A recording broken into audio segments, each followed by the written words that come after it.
आज पत्रकार परिषदेमध्ये आमचे धर्मगुरू नाग दीपांकर ह्या ठिकाणी उपस्थित झाले।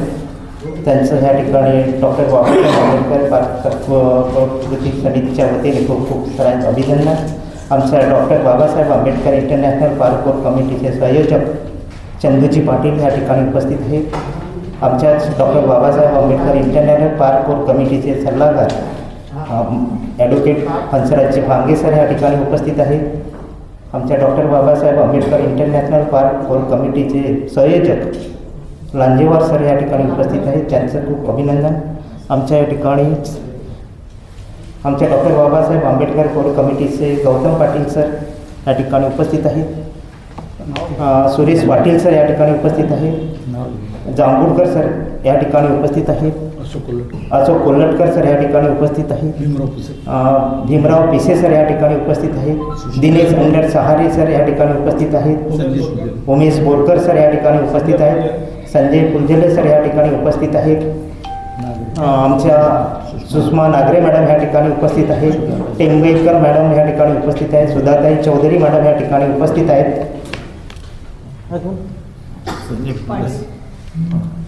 सुरेश पाटील सर या ठिकाणी उपस्थित आहेत। विजय पाटील सर या ठिकाणी उपस्थित आहेत। आणि सर्व ह्या ठिकाणी उपस्थित असलेले माझे सर्व doctor Babasaheb Ambedkar international park core कमिटीचे या ठिकाणी बसलेले सर्व माझे बंधू आणि भगिनींनो, आज आम्ही हा जो पत्रकार परिषद या ठिकाणी आयोजित केलेला आहे, आमचा विधानसभेवर विशाल मोर्चा, ह्या मोर्चाचे नेतृत्व कशा पद्धतीनं झालं पाहिजे, आम्ही विधानसभेवर आमचा धडक मोर्चा कोणत्या उद्देशाने आम्ही सक्सेस केलं पाहिजे, त्यासाठी आमच्या doctor Babasaheb Ambedkar international core कमिटीचे संयोजक आपल्याला चंदू पाटील सर सांगतील असे मी त्यांना विनंती करतो।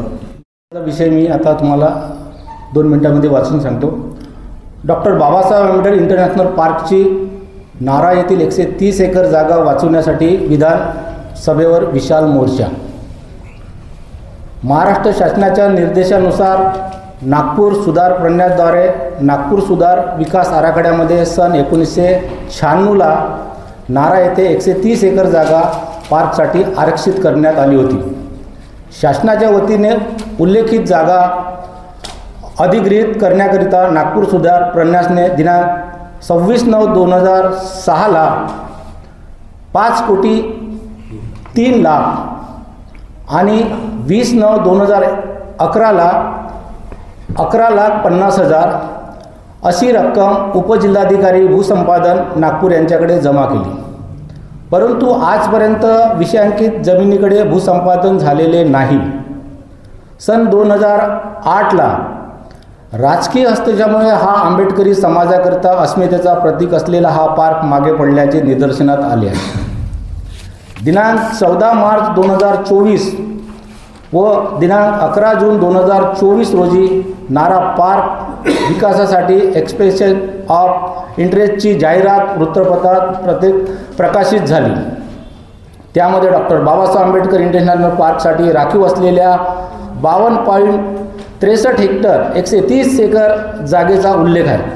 या संदर्भात माननीय सभापती नागपूर सुधार प्रन्यास नागपूर यांची समितीच्या सदस्यांनी प्रत्यक्ष भेट घेतली असता पार्ककरिता प्रस्तावित असलेली जागा नागपूर सुधार प्रन्यासच्या ताब्यात नसल्याने नागपूर सुधार प्रन्यास काही करू शकत नाही असे नकारात्मक उत्तर मिळाले। तेव्हाच नियोजित पार्कसाठी 130 एकर जागा षड्यंत्रपूर्वक बिल्डरच्या घशात घालण्याचा नागपूर सुधार प्रन्यासच्या अधिकाऱ्याचा हेतू लक्षात आला।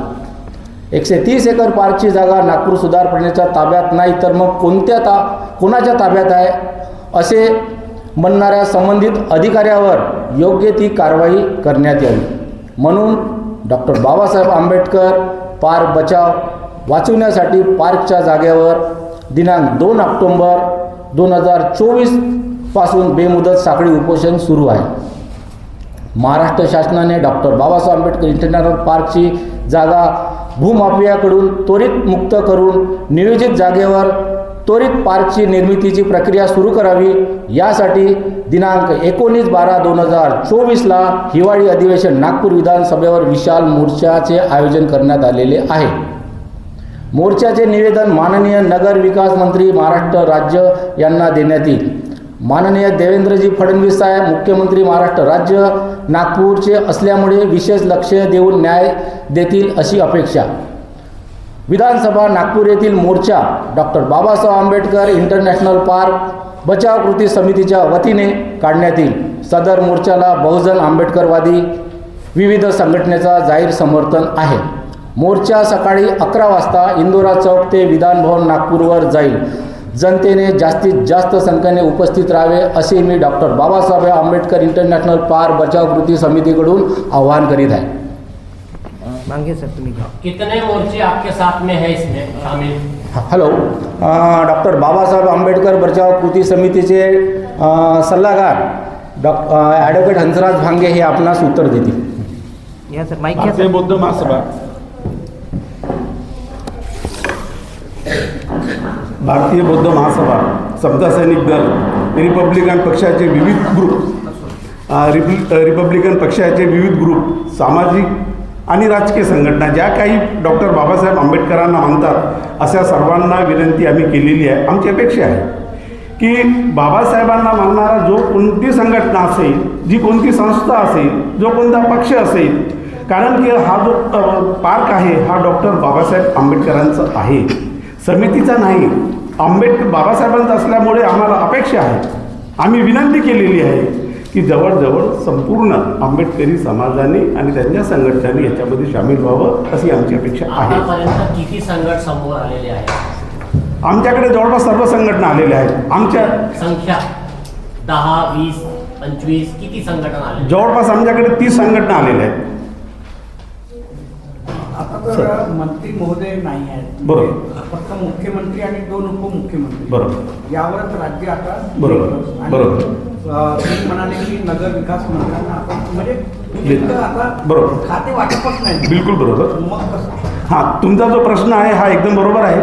जोपर्यंत खाते वाटप होत नाही तोपर्यंत सर्व खाते मुख्यमंत्र्याच्या हातामध्ये आहेत, हे आम्ही गृहीत धरलेलं आहे. बीते कई दिनों से उपोषण जो शुरू है, अभी तक कोई मंत्री नेता आपके उपोषण में आपको सांत्वना देने आया है या क्या आश्वासन दिया है उन्होंने? देखो, हमारे यहाँ पे तो मिलिंद माने साहब भी आए, हमारे जो उत्तर विभाग के जो आमदार हैं नितिन राउत साहब वो भी आए हैं, और मंत्री इसलिए नहीं आ पाए कि हमारा जो 2 तारीख से आंदोलन हुआ था उसके बाद में इलेक्शन का माहौल बन गया है, और 15 तारीख से आचार संहिता लगने के बाद में, इसीलिए कोई मंत्री ना होने से शायद नहीं आ सके. लेकिन अभी मंत्रिमंडल तो है, हिवाड़ी अधिवेशन में हुई हमारा प्रयास है. नाही, असंही बोललं जात आहे. हां, बरोबर. 130 एकर जागेवर बरोबर आहे. म्हणजे भूमाफियांनी अतिक्रमण केलेलं आहे. बरोबर आहे. परंतु या म्हणजे इथे राजकारणही केलं जात आहे असंही बोललं जात आहे. यावर तुमचं काय मत? चंदूबाबू. हॅलो, पार्कच्या संदर्भामध्ये राजकारण कोण करत आहे हे तर आम्हाला समितीला माहीत नाही. आम्ही समिती फक्त एक डॉक्टर बाबासाहेब आंबेडकरांच्या नावाने जो पार्क आहे त्यासाठी आम्ही समिती गठीत केली, आणि डॉक्टर बाबासाहेब आंबेडकरचं नाव असल्यामुळे आम्ही जवळपास 2 ऑक्टोबरपासून आंदोलन सुरू केलेलं आहे, आणि बाबासाहेबाच्याच नावासाठी आम्ही काम करणार आहे. तिथे कुठलंही राजकारण होत नाही, आम्ही सामाजिक हेतूने हे काम करत आहे. पण एवढ्या म्हणजे आता तुम्ही म्हणजे आता अंबाझरीचं आंदोलन बघितलं, सगळं आंदोलन बघितलं, त्यांना सुद्धा न्याय नाही मिळाला. तुम्हाला अपेक्षा आहे का की न्याय मिळाला म्हणून? जर न्याय नाही मिळाला तर कुठलं पाऊल काय तुमचं? आम्ही न्यायासाठी नुसतं आंदोलनच करत नाही आहे, आणि 19 तारखेचा मोर्चाच नाही तर याच्यासमोर पण आम्ही वेळोवेळी पत्रकार परिषद घेऊन आम्ही आपणास अवगत करू इच्छितो की आम्ही कोर्टामध्ये पण गेलेलो आहे त्याच्यासाठी, आणि शक्य झालं तर अल्पसंख्याक आयोगाकडून पण आम्ही डॉक्टर बाबासाहेब आंबेडकर इंटरनॅशनल पार्कच्यासाठी आम्ही मागणी धरून राहू आणि पार्क पूर्ण करू. साहेब, 27 वर्ष होऊन राहिले तुमच्या घटनेला, 27 वर्ष झाले. बरोबर. 27 वर्षाबद्दल तुमच्या लोकांच्या लक्षात कसं नाही आलं? सर 27 कारण तुम्ही म्हटलेलं आहे इथे 5,03,00,000 रुपये एका वेळेला दिले, ती तारीख 26/9 आणि त्याच्या पहिले 20/9 म्हणजे 11,50,000 एवढी मोठी अमाऊंट करोडोनी देतात. बरोबर. आणि कुठे होते तुम्ही लोक? सर ॲक्च्युलिटी आम्ही आज पत्रकार परिषद जे घेत आहे ती डॉक्टर बाबासाहेब इंटरनॅशनल पार्क बचाव कृती समितीच्या अंतर्गत घेत आहे आणि doctor Babasaheb Ambedkar international park बचाव समिती ही गेल्या फक्त 3 महिन्यामध्येच उदयास आलेली आहे. आम्ही फक्त 2 ऑक्टोंबरपासून सुरू केलेला लढा आणि आज जवळपास फक्त 72-73 दिवस झालेले आहे. हा आमच्यासाठी हाच टाईम ड्युरेशन आहे. याच्या अगोदर काय झालं आहे त्याचे डॉक्युमेंटेशन आहे आणि मागच्याच महिन्यात आम्ही केस पण टाकलेली आहे हायकोर्टामध्ये. म्हणजे आम्ही आपणास अवगत करू इच्छितो की आमचा जो लढा आहे हा फक्त 3 महिन्यापासूनचा लढा आहे आणि 3 महिन्यामध्ये मला असं वाटते की आम्ही नागपूरच्या मॅक्झिमम विहारामध्ये जाऊन कॅम्पेनिंग केलं आहे. आंबेडकरी जनतेनं एकत्र करून त्यांनी पार्कसाठी जे आता तुमच्या फोटोमध्ये दिसत आहे मागे पुढे दिसत आहे सगळे आंबेडकरी विचारधारेवाले लोक एकत्र येत आहे बाबासाहेब आंबेडकर इंटरनॅशनल पार्कच्यासाठी.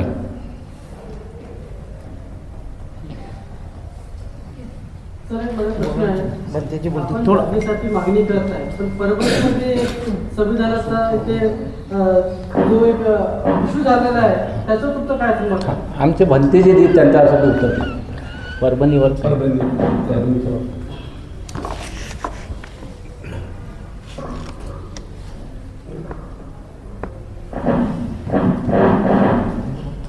बनते जी को बोलिए, बनते जी आप बताइए परभणी मामले में आप क्या राय है? आंबेडकरी चळवळीच्या या वाटचालीमध्ये एकापेक्षा अनेक अशा घटना सातत्याने एक प्रकारचं अंतर्गत निर्माण करण्याच्या दृष्टिकोनातून काही प्रतिष्ठापित लोक करत आहेत आणि अशा अवस्थेमध्ये जे काही प्रकरणं या महाराष्ट्रामध्ये किंवा देशामध्ये जे घडत असतील तर याला आळा घालण्यासाठी प्रशासनाने एक पोटतिडकीने लक्ष द्यावं आणि अंतर्गत कलह किंवा अंतर्गत कटुता किंवा जातीय तेढ निर्माण करून जे काही दहशत निर्माण करून एक प्रस्थापितांना शह देण्याचा जो काही प्रयत्न केला जातो आहे तो शह देण्याचा प्रयत्न लोकतांत्रिकदृष्ट्या संवैधानिकदृष्ट्या योग्य नाही. तेव्हा एकापेक्षा अनेक प्रार्थना असतात, अनेक ठिकाणी छोट्या मोठ्या कुठं घटना नेहमीच घडत असतात. अनेक गावकुसांमध्ये खेड्यांमध्ये सुद्धा अशा कुठं घटना आजही होत आहेत. पण जो काही प्रकार घडतो आहे तो लोकतांत्रिक दृष्टिकोनातून उपयुक्त नाही. तेव्हा याला आळा घालण्यासाठी प्रशासन हा जबाबदार आहे. तेव्हा प्रशासनामध्ये असणाऱ्या लोकांनी अधिकारी असो किंवा लोकप्रतिनिधी जे आपल्या व्यक्तिगत स्वार्थासाठी किंवा अस्तित्वासाठी किंवा व्यक्तिविशेषत्वासाठी म्हणून कुठल्याही प्रकारची जी कृती करतात ती कृती त्यांनी नाकारण्यासाठी नियमाच्या कायद्याचा सक्तपणे उपयोग करून उत्पन्न होणाऱ्या प्रत्येक परिस्थितीवर आळा घालण्याचा प्रयत्न करावा. परभणीमध्ये जे काही मोठ्या प्रमाणात चालू आहे त्याच्याही पलीकडे अनेक ठिकाणी असे अनेक प्रकार चालू आहेत. तेव्हा या प्रकरणावर शासनाने आणि प्रशासनाने यांनी जातीय लक्ष देऊन यावर तोडगा काढावा अशी आमची मागणी आहे. ठीक है पूछना भी हुआ नहीं और कुछ सर दिनेश नहीं आप पूछो बोला ना बोलने वाले बहुत दिनेश सर नहीं नहीं वही अभी ये मोर्चा तो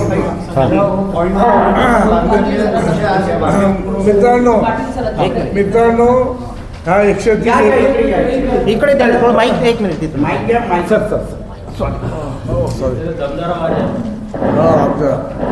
मित्रांनो हा फक्त 130 एकरच्या जागेचा प्रश्न नाही आहे और ना ही कि डॉक्टर बाबा साहेब आम्बेडकर के नाम के संदर्भ में भावनिक कोई मुद्दा है. यहाँ पर जो 130 एकड़ का जो पट्टा है और पीछे में हमारे कोराडी का बिजली होती है कोराडी खापरखेड़ा में वहाँ का जो प्रदूषण आने वाला है जो उत्तर नागपुर के तरफ या पश्चिम नागपुर के तरफ जो आने वाली जो प्रदूषण की मात्रा है उस 130 एकड़ की वजह से वो पार्क जब बनेगा अच्छा बनेगा डेवलप होगा वहाँ पर झाड़ वगैरह लगेंगे तो उसका वो रोकने में बहुत बड़ी सहायता होगी जिससे आने वाले समय में भविष्य में हमारे जो यहाँ पर प्रजा जनता रहती है उस जनता को स्वास्थ्य के लिए उसका फायदा होगा. प्रश्न ये बाबा साहब के संदर्भ की बात नहीं है और 123 एकड़ इतना पैसा दिया। भाव ने बराबर, बीरे साहब ने बराबर बोले कि भाई क्या हुआ, इतने साल से क्या क्यों नहीं इस समाज के जागरूक लोगों ने ध्यान नहीं दिया।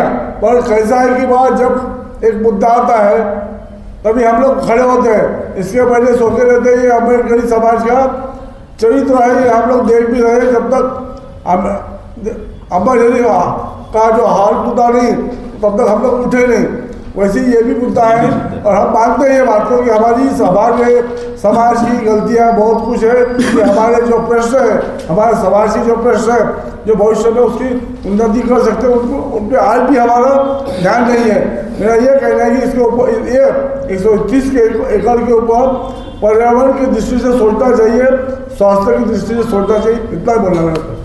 पटेल साहेब यानंतर दिनेश अंडर आहे दिनेश या दिनेश हाँ हाँ थोड़ा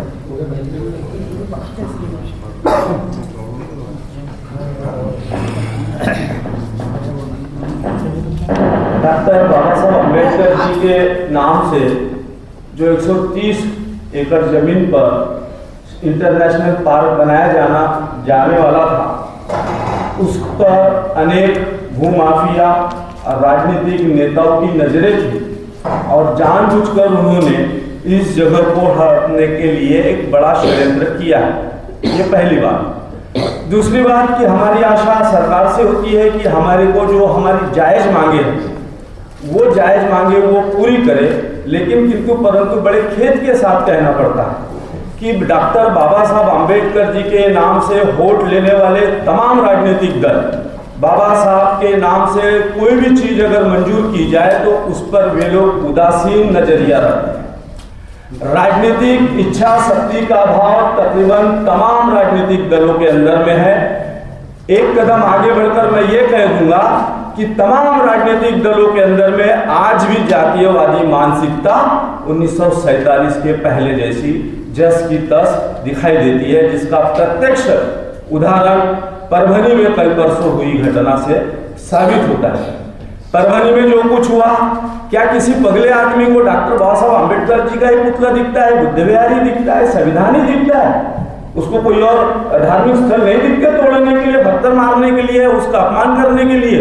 ऐसा कैसा पागल होता है जिसको सिर्फ बाबा साहब अम्बेडकर जी से संबंधित किसी भी प्रतीक पर हमला करने के लिए प्रेरित किया जाता है? ऐसे कैसे पागल हो जाते हैं इस देश के अंदर में? और अगर प्रतिमा तोड़ दी गई, ये देश संविधान से चलता है, ये देश के मुखिया संविधान का शपथ लेते हैं, सरकार या संविधान के अनुसार चलती है, और उस देश के अंदर में अगर संविधान का अपमान कर दिया जाता है तो मुझे लगता है कि ये सरासर सरकार की लचर व्यवस्था का उत्तम उदाहरण है। कानून व्यवस्था ध्वस्त है और मनुवादी, संविधान विरोधी, जातीयवादी, धर्मांध ताकतें मस्त है। वे लोग जो मनमर्जी वो करने के लिए तैयार है। और आज डॉक्टर बाबा साहब अम्बेडकर जी को मानने वाली जो जनता है वे अनेक राजनीतिक दलों में बिखर गई है। उसका यह दुष्परिणाम है कि हमारे बिखराव की वजह से ऐसी मानसिकता के लोग हमारे धार्मिक स्थलों पे या सामाजिक स्थलों पे या संवैधानिक स्थलों पर हमला करने की कोशिश करते हैं। ऐसे संविधान विरोधी, देश विरोधी घटना का विरोध, लेकिन आने वाले 19 तारीख को जितने भी सामाजिक, राजनीतिक, शैक्षणिक, धार्मिक तमाम जो संगठन के लोग हैं वे तमाम लोग अपने अपने दलगत भावना से ऊपर उठकर डॉक्टर बाबा साहब अम्बेडकर जी के नाम से बनने वाले इंटरनेशनल पार्क के मोर्चे में बड़ी संख्या में शामिल होंगे। ऐसे मैं व्यक्तिगत रूप से भी अपील करता हूं और आश्वासन देता हूं कि हम तमाम लोग अपने आपसी मतभेद भूलकर इस आंदोलन को सफल बनाएंगे। धन्यवाद। जय। ठीक है, एक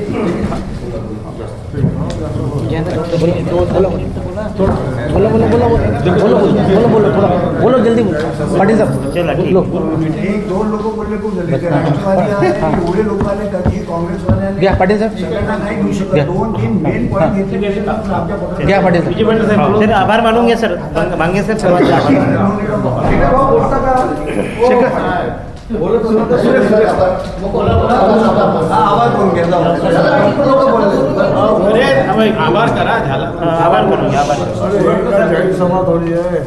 बाबासाहेब आंबेडकर इंटरनेशनल पार्क बचाव समिति की ओर से आज जो पत्रकार परिषद 130 एकड़ जगहों को बचाने के लिए आयोजित की गई, जो 19 तारीख का जो मोर्चा है, उस मोर्चे के जनता को आह्वान करते कि ज़्यादा से ज़्यादा संख्या में उस आंदोलन के अंदर में। और आज सभी